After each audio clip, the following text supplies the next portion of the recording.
네, 투자에 대한 해안 함께 하도록 하겠습니다. 이항영의 월가이드 문을 열까요? 이항영 위원님 나오셨습니다. 어서 오십시오. 네, 안녕하세요. 오늘의 인사이트 열어보겠습니다. 방위산업 주식 지금이라도 투자해야 될까요?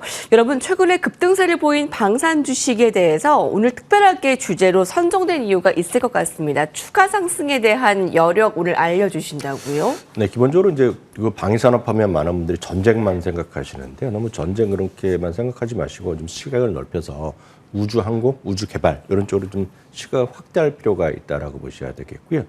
제가 늘 그런 지정학적 위협이 나올 때 그때 막 사면 주가는 오히려 좀 떨어질 수 있다고 생각하고 있거든요. 그래서 그런 것보다는 오히려 전쟁이 좀 수그러진 지금 시점에서 좀 장기적인 성장성을 봐야 되는 관점에서 오늘 한번 정리해 드릴 필요가 있어 보입니다. 최근 방위산업이나 우주개발 이쪽에서의 하나의 큰 틀에서 우리가 생각할 포인트를 몇 가지를 우선 짚어보겠는데요. 첫 번째는 이번뿐만 아니라 드론의 효용성이 상당히 좀 커져 있죠. 이것은 우크라이나 러시아 전쟁 때도 많이 익숙해진 상황이 될 것 같고요.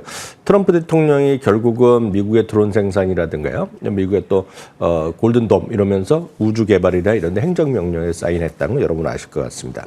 그리고 이번에 벙커버스터가 나오면서 드디어 이제 실전에서 처음 배치되면서 저 파괴력이 있으면서도 이런 신무기에 대한 개발의 필요성이 여전히 있겠고요. 앞서 말씀드렸다시피 골든돔 미사일 방어 시스템 분명히 있다로 이해해도 되겠습니다. 그리고 국방 예산의 12% 증액 요구가 있었고요. 특히 이것은 미국 내뿐만 아니라 해외에서도 이번에 미국에서 나토에 가지 않았습니까? 거기서도 국방비의 5%까지 지금 하라, 15% 뭐 이런 것가 계속 늘리고 있지 않습니까? 그러다 보니 전 세계 국방비가 이렇게 늘어난 분위기가 되겠고요. 말씀드렸다시피 이런 국방비가 전 세계적으로 그런 전쟁이라는 상관없이 늘어나는 것은 기본적으로 이렇게 이해하셔야 되겠습니다.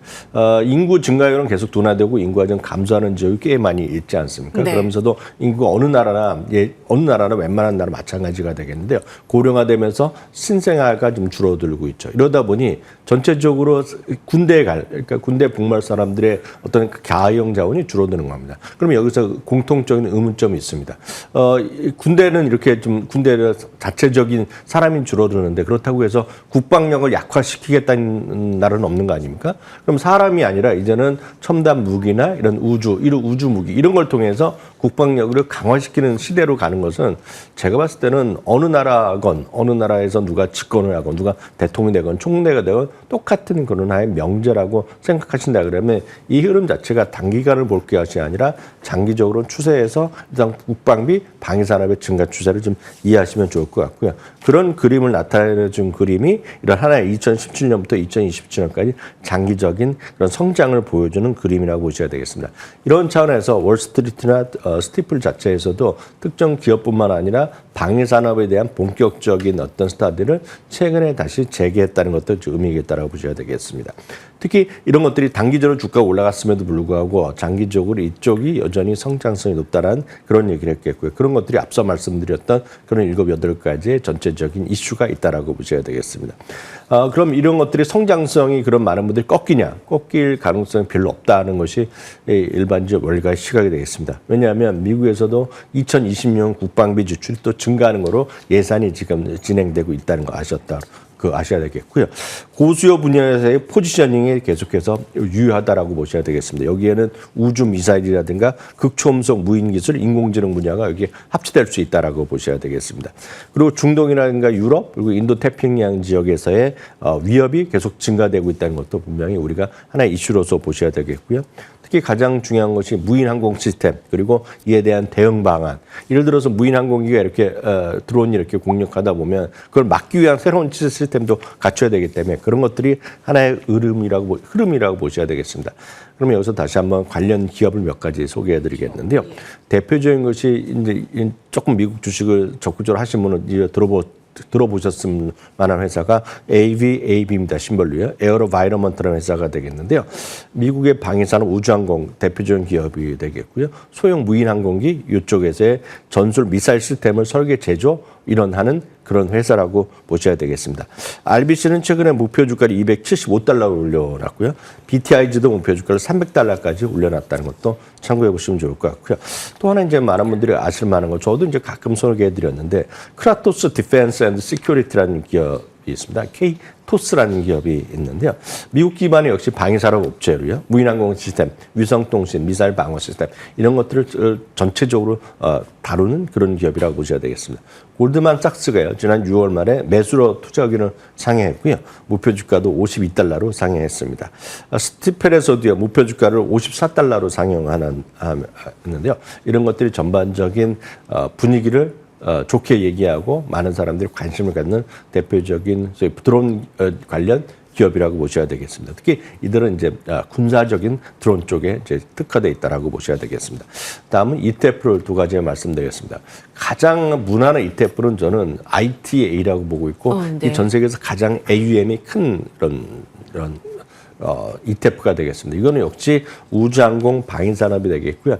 이것들이 모든 여러분들이 관심 있는 전 세계에서 내놓으란 큰 기업들, 미국 기업들이겠죠. 이것들에 대한 관련된 기업들을 총망라하는 G부터 RTX까지 다 들어가 있다라고 보셔야 되겠습니다. 다음은 이제 많은 또 젊은 분들 성장성을 좋아하실 만한 갖는 것들이 ARKX입니다. ARKX가 되겠는데요. ARK 시리즈 중에서도 우주라든가 그리고 혁신 관련된 ETF를 종목들을 모아놓은 것이 되겠는데 이제 여기에 이제 아까 말씀드렸던 에어로바이러먼트라든가 크레토스 이런 것들이 좀 들어가 있는 것들이 좀 있다라고 보셔야 되겠습니다. 그리고 로켓랩도 여러분 아시는 분 많으실 것 같은데 이런 것들이 들어가 있는 것이 ARKX이기 때문에 어떤 이런 것들은 단기적인 뭐 전쟁 때문에 사는 건 저는 성과가 별로 좋지 않을 거라 보고 있고 그보다는 우주항공, 전 세계 평화 이런 것들을 노리고 한번 생각해 보실 만한 주제이기 때문에 다시 한번 정리해 드렸습니다.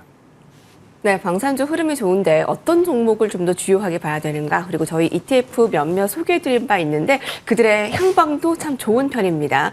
오늘 좋은 참고 되셨으면 좋겠고요. 주말 사이에 월가에서 나온 소식을 세 가지로 요약해드리겠습니다. 먼저 첫 번째 봅니다. 베런스에서 보도한 엔비디아와 마이크로소프트 시총 4조 달러 시대입니다. 오늘 주요 뉴스 계속 접하게 되는데요.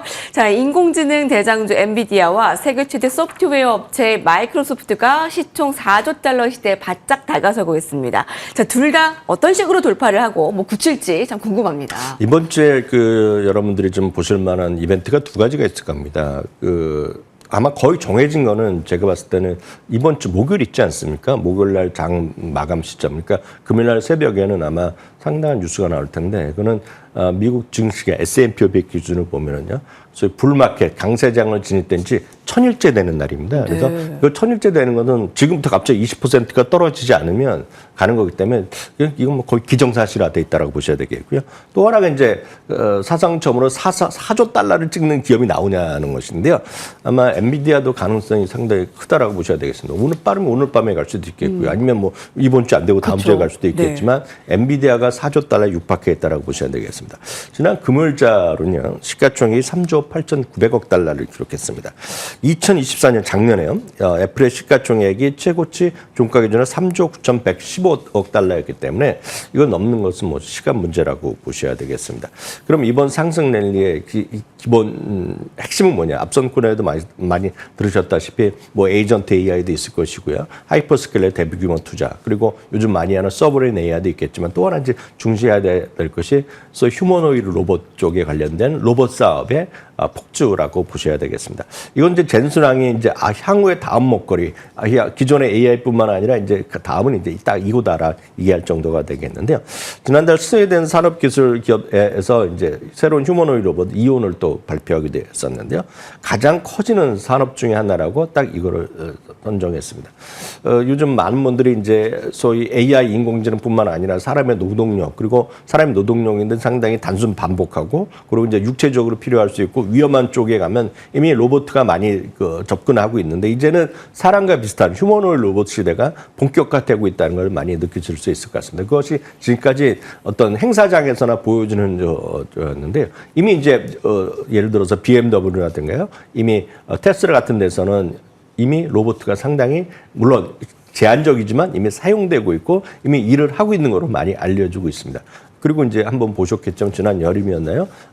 완전히 사람의 약간 보조를 받았지만 휴머노이드 로봇끼리의 마라톤 시합이 중국에서 있었거든요. 그래서 이 시대가 확실하게 커지고 있다는 거 여러분 좀 주목을 하셔야 될 것 같고요. 팩트셋 기준을 보더라도 이 로봇 산업의 적극적이고 아주 광대한 시장의 성장이 이어질 가능성이 크다라고 보고 있다라고 보셔야 되겠습니다. 특히 엔비디아만 보면, 엔비디아를 좀 좁혀서 보면 3분기에는 평균 4% 정도 상승했었는데 이제 3분기 약간 주춤하더라도 엔비디아의 최고는 4분기였습니다. 4분기 평균 23%로 올라갔던 기억이 있거든요. 그래서 3분기는 뭐 크게 올라가지 않더라도 3분기에서 지금 6, 7, 8 여름 지나면 또 가을이 또 엄청날 수 있다는 거거든요. 그래서 또 지금 2025년 이제 아래를 형성되고 있고 가까스로 지금 플러스가 난 상태인데 상당히 이제 하반기 그리고 특히 4분기에는 기대해 볼 수 있는 그런 흐름이라고 보셔야 되겠고 장기적으로 보면 이게 1년 반 동안 그 전에 2년도에 비해서 1년 반 동안 약간 좀 소강 상태였거든요. 그렇기 때문에 다시 한번 말씀드리자면 2차 상승에 장기 2차 상승에 진입됐을 수도 있다라는 그런 분석이 많이 있다는 걸 참고하시면서 엔비디아 갖고 계신 분은 제가 드릴 수 있는 말씀은 서둘러 파는 거는 잘못일 것이다 이렇게 말씀드립니다. 지난주 딱 월요일이었을 거예요. 이제 엔비디아 2차 성장, 2차 상승이 시작될 수 있다라고 했는데 지난 한 주 동안에도 많이 올랐습니다. 예, 자 여기서의 파는 것은 아니라고 보고 있고요. 자 이제 시총 4조 달러. 지금 댓글에 경이롭다라고 보고 있는데 엔비디아는 이제 3% 남았고요. MS는 한 8%만 오르면 시총 4조 달러에 이르게 됩니다. 자 다음 헤드라인 이어가 볼까요? S&P 500 목표치 상향 어디까지입니다. S&P 500 지수 최고치에서 목표가 상향 소식 계속 들려옵니다. IB들에서 어떻게 변화가 이루어지고 있나요? 네, 4월 이후에 한 여러 군데가 목표 지수 내린 이후에요. 특히 5월 징수 이후에는 이제 지난주에 CFRA까지 해서 9군데, 10군데가 이제 목표 지수를 상향했습니다. 다시 말씀드리지만 목표 지수에 올라가는 것은 기본적으로 두 가지 이유 때문입니다. 이익의 전망이 상향되고 그리고 이제 금리가 내려가는 멀티플이 나왔을 때 이제 올라가는 그런 모습이 되겠는데요. 2025년 연말 물론이고요. 향후 12개월 동안의 목표 지수를 CFI라는 같이 발표하는데요. 연말은 5,925에서 6,525포인트로 그리고 12월 목표치는 6,240에서 6,850입니다. 그래서 지금 6,000 좀 넘어 있는 수준이기 때문에 앞으로 1년 동안에 10% 정도 간다라고 생각하면 좀 마음이 편할 것 같다라고 보셔야 되겠고요. 이들이 그 얘기하는 가장 큰 근거는 역시 미국 경제가 완만하게 성장하고 있고 이익의 증가라는 건 말씀드렸다시피 딱 2월 달, 3월 달에 우리 그 S&P 500의 연간 이익의 전망이 279달러였는데 이게 쭉 내려가다가 6월 초부터 이게 280달러로 다시 접어들었다고 말씀드렸잖아요. 그래서 바로 그런 것을 보여주겠고요. 어찌됐건 금리가 올해 두 차례 정도 기준금리가 인하될 가능성 이것 때문에 멀티플이 약간 또 올릴 수 있다. 그런 것들이 결국은 주가를 올리는 그런 목표 지수를 올리는 그런 기본이 되겠습니다. 그래서 미국 주식은 누구나 다 이걸 할 수 있습니다. 왜냐하면 S&P 500의 12개월 이익 전망치 여러분들 조금만 구글링하면 누구나 알 수 있는 것이 되겠고요. 금리는 이제 추세를 알 수 있기 때문에 누구나 다 알 수 있죠. 바로 이것이 한국에 대한 코스피 목표치와 미국의 목표치랑 다릅니다. 미국 목표치는 누구나 다 할 수 있는 건데 한국의 목표치는 이게 상당히 애매한 겁니다. 꿈과 희망밖에 없거든요. 그래서 우리나라 지금 여러분들 방송 보시는 뿐만 아니라 이 방송을 보는 뭐 증권사가 누군 아무리 리서치 센터장인 건 간에 모르는 게 하나 있습니다. 향후 12개월 후에 코스피 있죠. 코스피의 주당 이익을 아는 사람은 대한민국이 아니라 전 세계 아무도 없습니다. 그러니까 아무도 없기 때문에 전망 자체가 그러니까 꿈과 희망밖에 없는 겁니다. 그래서 뭐 3천이다, 4천이다, 5천 하는 거가 그 상당히 어찌 보면 멀티플만 갖고 얘기하는 거거든요. 그래서 한국과 미국은 접근 자체가 많이 다르다는 거 꼭 기억하셔야 될 것 같고요. 앞서 보여드렸다시피 이게 주요 IB들의 S&P 500의 목표치라고 보셔야 되겠습니다. 참고적으로 마지막 말씀드리면 목표 지수의 평균은 6,158포인트이기 때문에 지금보다 그렇게 높지는 않다는 것도 여러분 좀 보시면서 늘 말씀드린 연말까지 5%, 내년까지 12개월 동안 10% 정도 목표를 생각하면 마음이 편할 거다 이렇게 말씀드립니다. 밸런스와 CNBC 소식 봤고요. 마켓워치 소식 전해드립니다.